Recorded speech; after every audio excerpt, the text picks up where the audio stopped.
доброе утро, точнее, добрый день. Сейчас 2 часа дня, и я только вышла из отеля.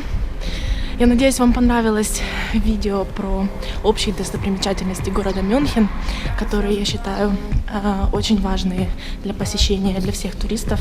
Поездка, которую вы видели в начале, проходила в первых числах ноября. Это была наша поездка с родителями, и тогда весь город был еще в осеннем настроении, и к Рождеству начинали только готовиться. Сейчас на календаре 4 декабря. Я спустя месяц опять в Мюнхене, и в этот раз хотела бы вас познакомить уже с городом изнутри. Уже как будто представьте, что вы видели уже все достопримечательности главные, и теперь вы почувствуете себя жителем города Мюнхен. Я бы вам хотела показать несколько мест, где можно очень хорошо покушать. Покажу вам, как вообще живет город, и самая основная изюминка этого видео будет рождественское настроение, которое уже повсюду витает в воздухе, и вы увидите, как город видоизменился с осени на зиму. Основной характеристикой немецкой погоды является ее неизменчивость. Я бы вам сказала, что весна, осень, зима, погода в принципе одинаковая. Тут нету очень сильных холодов, и также очень сильная жара тоже длится не очень долго.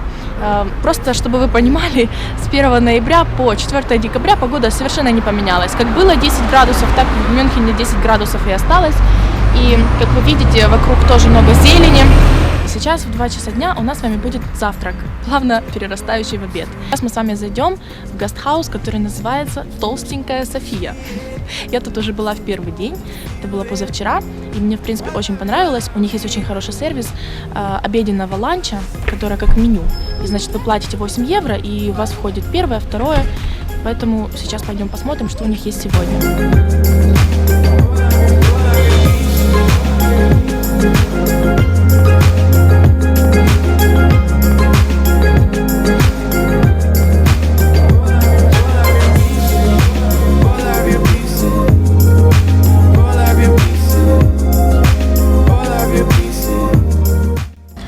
Вот, как я говорила, обед в Толстенькой Софии. И не работает это предложение по воскресеньям и праздникам. Сегодня суббота, поэтому мне повезло. В общем, порции в обеденном меню мне показались чуть-чуть маловатыми. Я, поскольку голодная, я решила заказать пудинг-шницель. Это шницель из индейки. И тут будет картошечка фри и салат.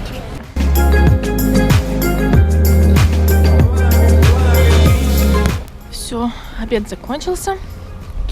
Он обошелся мне чуть дороже, чем я рассчитывала, потому что я рассчитывала на обеденное меню, которое стоит 8 евро. А поскольку я взяла обычное блюдо, не из меню, то мне в сумме обошелся блюдо и напиток, и салат обошелся 17,60. Ну, ничего, мы же отдыхаем, мы в отпуске, поэтому идем дальше. Сейчас мы с вами идем в метро. Я вам покажу мюнхенское метро, которое, в принципе, ничем не отличается от любого другого. И также хотелось бы чуть-чуть еще рассказать про район, где я сейчас живу, где я сняла отель. Точнее, я говорю отель, это не отель, это частная квартира.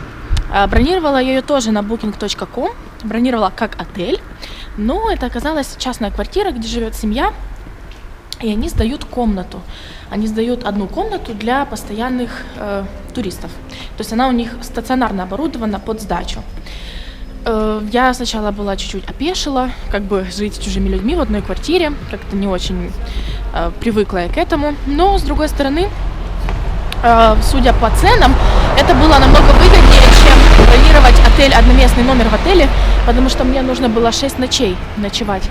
И поэтому по деньгам, конечно, это получилось намного дешевле, чем отель. Да, район, где находится эта квартира и где мы, в принципе, с вами сейчас находимся, называется Unterföhring.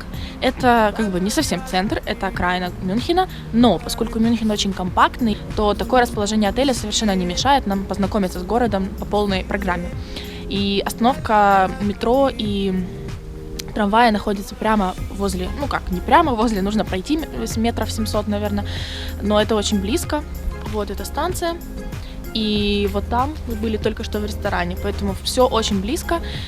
И сейчас мы поедем тогда в центр, на Мариенплац, и я вам покажу Weihnachtsmarkt.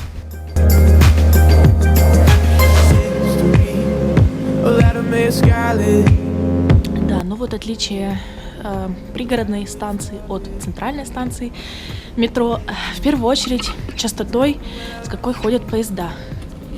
Вы можете обратить внимание, что следующий, который направление Хершинг, будет через 13 минут.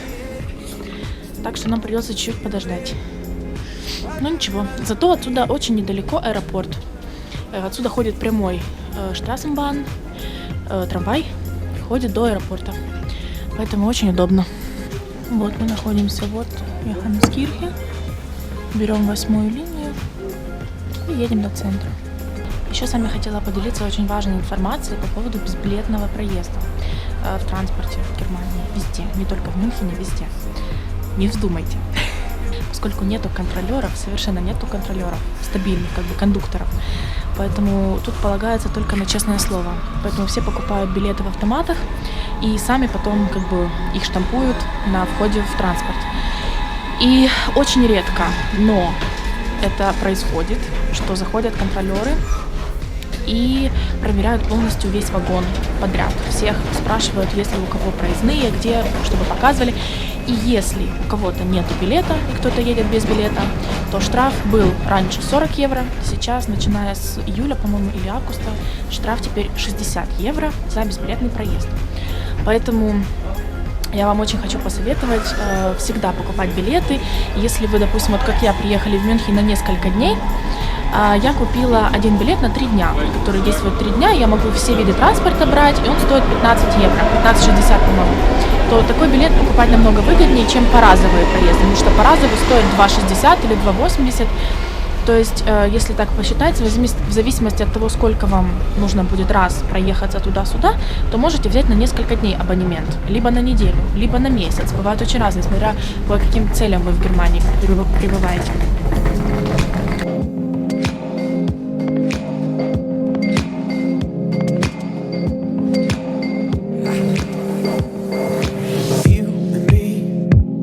Ourselves a problem. I can see it's better than a solve them. I believe I found a way around it. I will leave. It's better than I found it. There's too much smoke to see it. There's too much broke to feel this. I love you, and all of your pieces. There's too much smoke to see it. There's too much broke to feel it. I love you, and all of your pieces.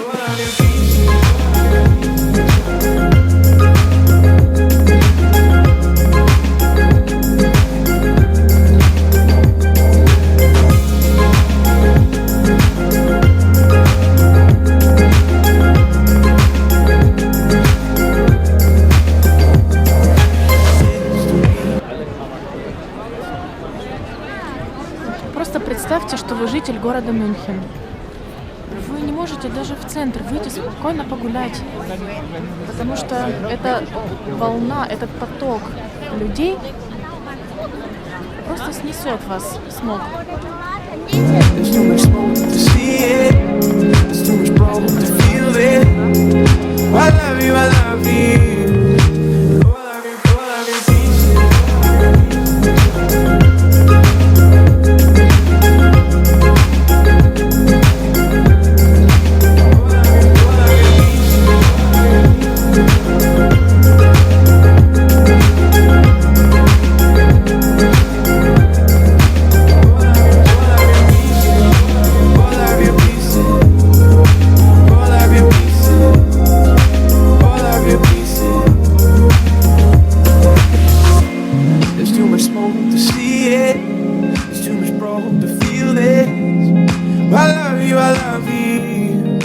oh, I love you pieces.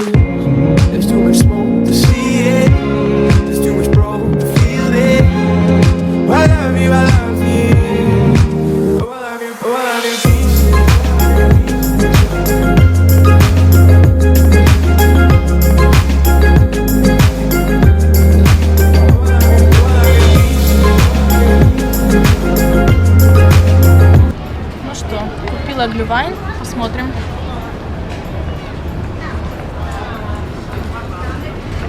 Да, очень классно.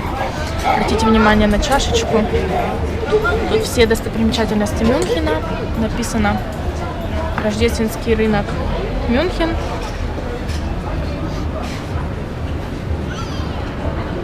За вот эту чашечку я заплатила 7 евро. 4 евро за глинтвейн и 3 евро залог за чашку. Я еще в раздумьях, заберу ли я чашку с собой на память. Потому что, в принципе, это хорошая примета. И я бы хотела начать свою коллекцию рождественских чашек с разных городов. Да, вот она, Фрауенкирхе. Между прочим, Фрауенкирхе — это самое высокое здание в городе Мюнхен. Фрауенкирхе – самый высокий собор Мюнхена, давно ставший символом города.